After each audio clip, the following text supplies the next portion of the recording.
ক্ষমতার দম্ভ মানুষকে কতটা অন্ধ করে দিতে পারে, আর সাধারণের দেশে থাকা একজন অসাধারণ নারী কিভাবে সেই দম্ভকে এক মুহূর্তে ধুলোয় মিশিয়ে দিতে পারেন।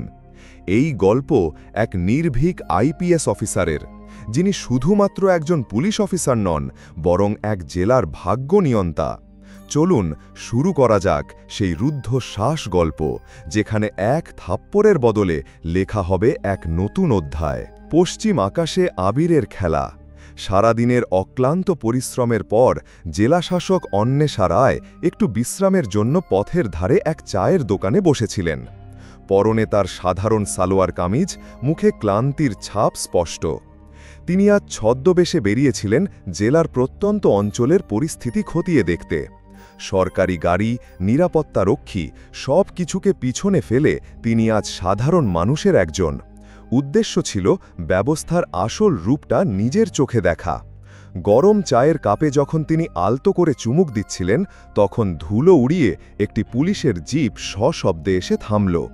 জিপ থেকে নামল এক দোহারা চেহারার ইন্সপেক্টর, যার চোখের দৃষ্টিতে ছিল ক্ষমতার ঔদ্ধত্য।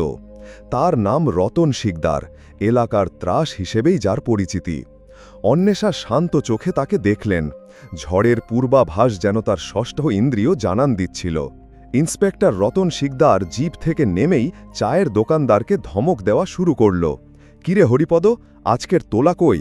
মাস শেষ হতে চলল, কোনো হুঁশ আছে?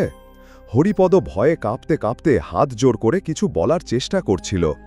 অন্বেষা চুপচাপ পুরো ঘটনাটা লক্ষ্য করছিলেন।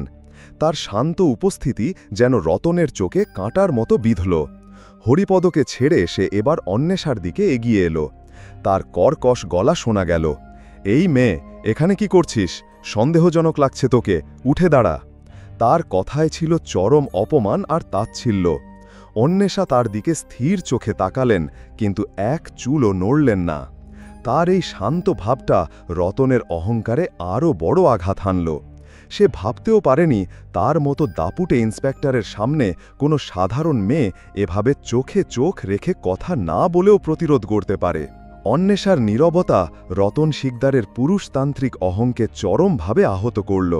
সে চিৎকার করে বলল, কানে কথা যায় না? বললাম না উঠে দাঁড়াতে, পুলিশকে সম্মান করতে শিখিসনি? অন্বেষা শান্ত কিন্তু দৃঢ় কণ্ঠে জবাব দিলেন, আমি কোনো অন্যায় করিনি যে উঠে দাঁড়াতে হবে, আর সম্মান আদায় করার জিনিস নয়, অর্জন করতে হয়। এই কথা শোনার পর রতনের মাথায় যেন রক্ত চড়ে গেল। একজন সাধারণ মেয়ে তার মুখের ওপর এমন কথা বলবে, এটা তার কাছে কল্পনাতীত ছিল। ক্ষমতার দম্ভে অন্ধ হয়ে সে তার সমস্ত শক্তি দিয়ে অন্বেষার গালে সজোরে এক থাপ্পড় বসিয়ে দিল। সপাং করে একটা শব্দে চারপাশটা স্তব্ধ হয়ে গেল। হরিপদর চোখ ভয়ে ছানা বড়া। অন্বেষার গালটা জ্বলে যাচ্ছিল, কিন্তু তার চেয়েও বেশি জ্বলছিল তার ভেতরের আগুন। তার চোখে জল নয়, ছিল এক শীতল প্রতিশোধের প্রতিজ্ঞা।